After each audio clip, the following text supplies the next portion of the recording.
A contractor for Russia's FSB security agency was apparently breached. NSO Group says its Pegasus software can now obtain access to private messages held in major cloud services. Iranian cyber operations are said to be spiking, and Tehran is paying particular attention to LinkedIn.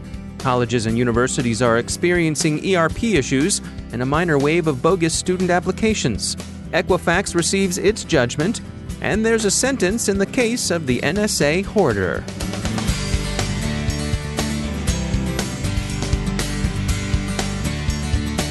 And now a word from our sponsor, ExtraHop, the enterprise cyber analytics company delivering security from the inside out.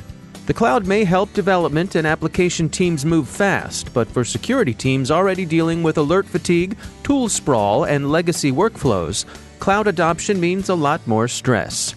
You're building your business cloud first. It's time to build your security the same way.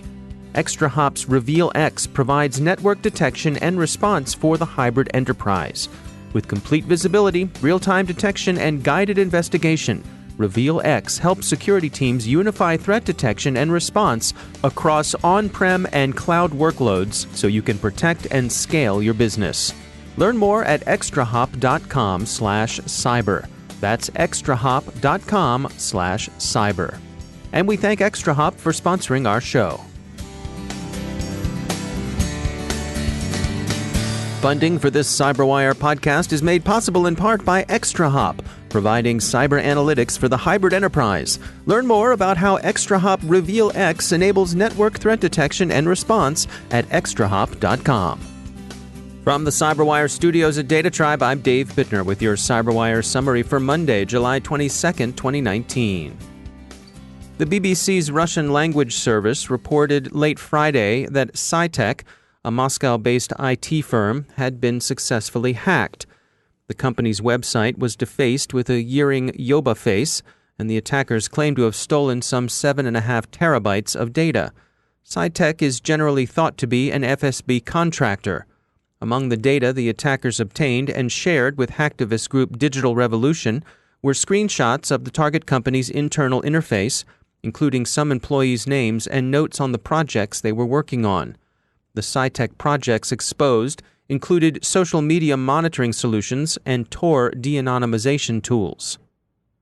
The Financial Times reports that the controversial lawful intercept shop NSO Group says it can access private messages held in major cloud services, including those provided by Apple, Amazon, Google, and Facebook. The claims are found in marketing pitches for an enhanced version of NSO Group's Pegasus tool. The ability to get information from clouds that are normally thought secure, notably Apple's iCloud, is new for Pegasus. Reports suggest that smishing is one possible attack vector for the spyware. This isn't a commodity attack tool. Pegasus is pricey. BGR says the price tag for Pegasus is in the range of millions of dollars. This effectively limits its market to government customers, and these indeed seem to have been NSO Group's principal buyers. CBS News and others report that Microsoft has observed a spike in Iranian cyber attacks since nuclear non-proliferation agreements collapsed. FireEye warned last week that APT-34, also known as Helix Kitten, is undertaking a large catfishing campaign via LinkedIn. Its apparent goal is espionage directed against the financial and energy sectors.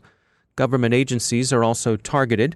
Catfishing, you will recall, is the creation of a fictitious online persona used to induce a victim to connect in some way. In this case, they're seeking to establish a connection over LinkedIn. Late last week, the U.S. Department of Education warned that there had been active and ongoing exploitation of the Ellucian Banner system. Banner is an enterprise resource planning solution widely used by colleges and universities to manage student services, registration, grade reporting, and financial aid. Modules also offer academic institutions tools for human resources and financial operations. 62 colleges and universities are believed to have been affected. The attackers are using administrative privileges to create fraudulent student accounts. As many as 600 bogus accounts have been created in a single day, with totals over several days running into the thousands. The Department of Education says the phony accounts are almost immediately being put to unspecified criminal use. Illusion, which Education Dive says had patched the vulnerability back in mid-May, said in a statement Friday that there are really two issues here. First, of course, is the now-fixed bug. The second is the creation of fraudulent applications. The issue, Illusion says, is unrelated to the vulnerability in Banner. The company believes the criminals are, quote, utilizing bots to submit fraudulent admissions applications and obtain institution email addresses through admission application portals, end quote. That's not an issue specific to Banner. Illusion recommends that schools adopt safeguards like reCAPTCHA to better secure their information. Dr. David Brumley is co-founder and CEO of For All Secure and a professor at Carnegie Mellon University, where he's also faculty advisor to the Plaid Parliament of Poning, CMU's competitive security team. He's got some thoughts on DevSEC Ops, specifically his belief that autonomous security is the key to fixing what he says is a broken system. Yeah, what we're talking about in DevSEC Ops is making all sorts of security testing part of normal development. It's part of this movement to shift left from doing security testing at the end of application development to really making it part of the entire development lifecycle. This insertion of the SEC into DevOps, what's been the practical implications of that? I think the practical implications are you get two things. First, you get actually higher reliable software. A lot of security tests are about how can you crash an application or take it over, which kind of sounds like security. But the business impact is often you have unavailability of your service. So I think that's really the primary impact of putting the SEC in is you get higher quality software, in addition to, of course, more secure. And this realization across the industry that this is a better way to go than doing your security testing at the tail end, is that pretty much an accepted practice these days? I think everyone accepts the notion and they're trying to figure out how to implement it right now. And so how's that going? I think that it's going well, but it's not without its trouble points. What we're finding is a lot of security teams start with applications already developed, and that's really their bread and butter. And so this idea of pushing it back to developers really requires you move from security teams to the developers themselves. So we're talking about just sort of an ongoing collaboration between the teams and embedding the security teams in with the developers. I think so. I think there's really two ways we see it. First, you can embed security team inside the development team, or second, you can give developers better tools and better training about what security is going to check for. I'm curious, with your role as a teacher, as a professor, how much of this is embedding that philosophy in with the students who are learning to be developers? I think it's a huge part. I mean, at Carnegie Mellon, we started maybe 10 years ago, starting to teach our sophomores about computer security. But I think we're one of the few. And the thing that's really interesting is when you start teaching developers about security, they just become better developers. They see all the different ways they can get things wrong. Humans are absolutely awful at assessing security, especially at the end. And we also know that they're under-resourced. And so what we want to do is build autonomous systems that help take the load off a human, but also turn everything really into a more data-driven rubric, as opposed to just a gut feel on whether something's secure enough or not. Can you walk me through that? Can you give me an example of how that would play out? When you go out and let's say you're doing a penetration test at the end of the application lifecycle, a lot of times you're just scanning for known vulnerabilities. And I tell you what, like when a hacker's trying to break into your system, they're not just scanning for known vulnerabilities, at least not the good ones who are trying to get into your system. And so what we're starting to do is add in tools that help build in security checks as you build and ship software. And a lot of that's actually about security testing. How do you, when a developer builds an application, autonomously take that application and give it to something that's going to help almost like a penetration test, and do that every time you release the software.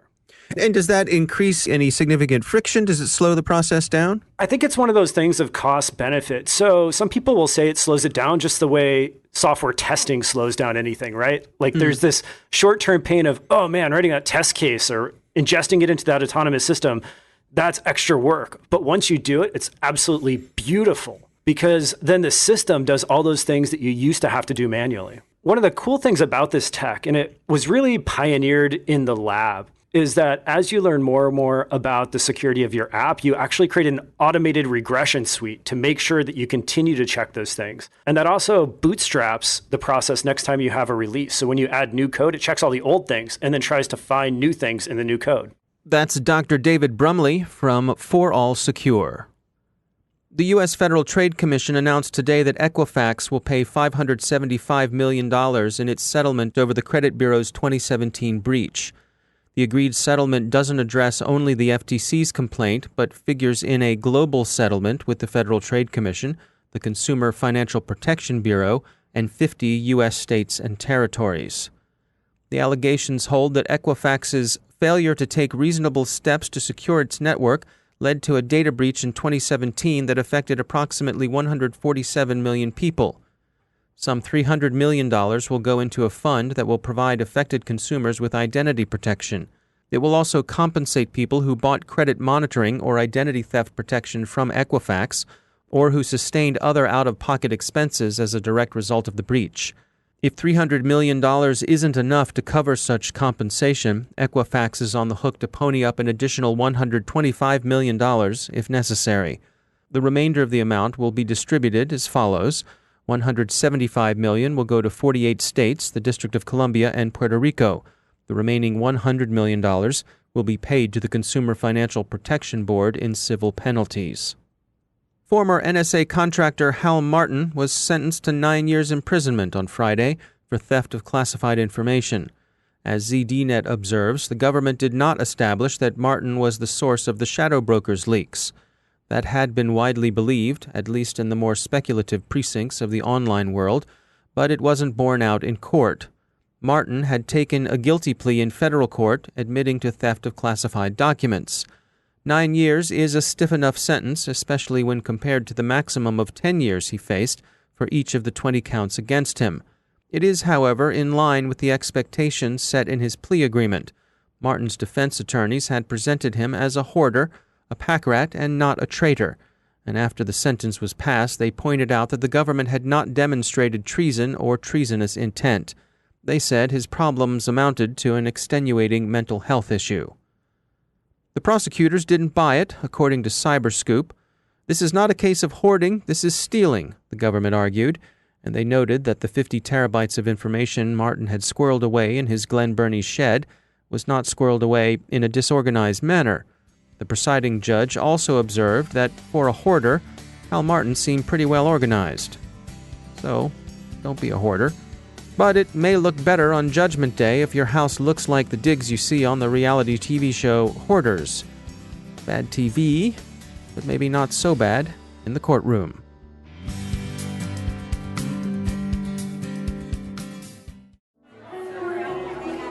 Great party, huh? Yeah, great party. Excuse me for just a moment. Hey, you! What are you doing? What? Oh no. Looks like another insider got into our systems when we weren't looking. I am going to be in so much trouble with the boss. Did someone say trouble? I bet I can help. Who are you? To catch insider threats, you need complete visibility into risky user activity. Here, I'll show you how Observe works. Wow! Now I can see what happened before, during, and after the incident. And I'll be able to investigate in minutes. It used to take me days to do this. Exactly. Now, if you'll excuse me, I think there's a cocktail over there with my name on it. But wait! What's your name? Oh well. Thanks, Observe, and whoever she is. Observe enables security teams to detect risky user activity, investigate incidents in minutes, and effectively respond. Get your free trial at observeit.com/cyberwire.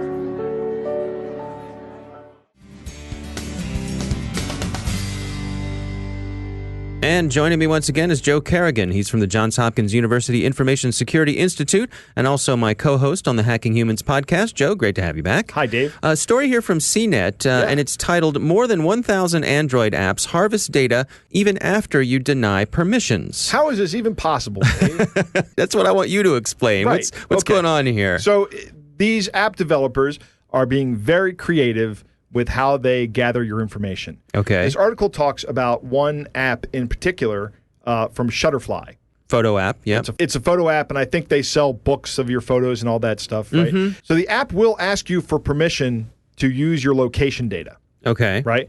And you can deny the app permission from the location data, but they're still getting your location data because you have to give it access to your photos in order for it to work. And if your photos have the geotagging information in it, there's the same information from another source. So when you deny them access to the location data in the operating system, that essentially denies them access to the GPS receiver. Right. Right. So what's happening is if you're geotagging your pictures, then your camera has access to the GPS receiver. Your camera writes that GPS information into the photo. Your Shutterfly app has access to the photo, and lo and behold, there's the GPS permission right there in the metadata. So essentially, they get the data anyway. Even though you said, it's one of those funny distinction without a difference things. Like I said, I didn't want you to know where I am. Right. No fair going around that way. A Shutterfly spokeswoman said the company would only gather the information with explicit permission from the user. Right. Despite what the researchers found. You know, it's funny. There are other companies in here that are using this. They're piggybacking on other apps to get access to the information that the user might not want them to have. Mm-hmm. And these are big name companies like Baidu's Hong Kong Disneyland Park app, right? They found a bunch of apps that are doing this, more than 1,300 of them. And there's going to be, this paper is going to be presented at Usenet Security Conference next month. You specifically say, no, I don't want you to do this, and they find a workaround. Right. I know, overall, you're not a big fan of regulations, but boy, this makes me wonder, do we need a bigger stick here to tell them they can't do this? Well, Google is going to fix this in the next release of their operating system. Okay. I don't know how they're going to do that, but it's not going to be available until Android Q. I guess this demonstrates that we can't trust the app developers to do the right thing in good faith. Right. One of the things that the researchers have done is they did notify the FTC of these apps. Okay. They sent this information to the FTC as well as to Google. So they disclosed the vulnerability to Google, and then they told the FTC about it. All right. Well, then maybe that's a good solution. Maybe there is some regulation coming, or at least some fines or some penalties. Now, what's interesting is that this is only research on Android apps. I'd like to see if this is being done in the Apple marketplace, because I think Google approached this problem in good faith, right? Mm-hmm. Google says, all right, we're going to give users the ability to block apps from getting their location information.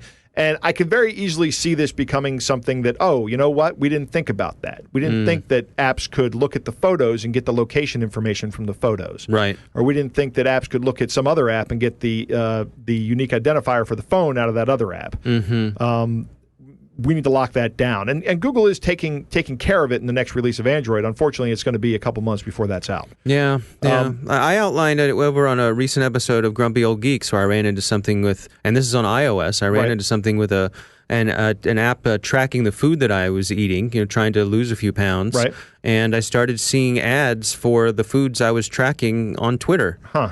And despite having disabled tracking explicitly from this app. Right. The only food ads that were showing up in Twitter were foods that I was tracking in my weight tracking app. Huh. So it could be a coincidence, may very well be a coincidence, but I don't trust that it is a coincidence anymore. Because you have to enter that food data into that app, right? Right. Yeah. Right, so exactly. you know they have the information. Exactly. Which is more likely? That the ad engine is so good which actually it's pretty likely, but yeah, well, that's the thing, right? Or that they just took your information and said, Dave likes to eat Eggos, right. waffles. Yeah, that's what it was. Eggo waffles. Really? Yeah, Eggo waffles. Huh. Yeah, big hit in my family. Yeah. So it's this erosion of trust that I find troubling, and hopefully we will evolve past this and come up with some system where we can feel like we can trust these apps and these devices again. Joe Carrigan, thanks for joining us. My pleasure, Dave. And that's the CyberWire. Thanks to all of our sponsors for making the CyberWire possible, especially our supporting sponsor, Observit, the leading insider threat management platform. Learn more at observit.com. The CyberWire podcast is proudly produced in Maryland out of the startup studios of Data Tribe, where they're co-building the next generation of cybersecurity teams and technology. Our amazing CyberWire team is Stefan Vaziri, Tamika Smith, Kelsey Bond, Tim Nodar, Joe Carrigan, Carol Terrio, Nick Valecki, Bennett Moe, Chris Russell, John Petrick, Jennifer Iben, Peter Kilpie, and I'm Dave Bittner. Thanks for listening. We'll see you tomorrow.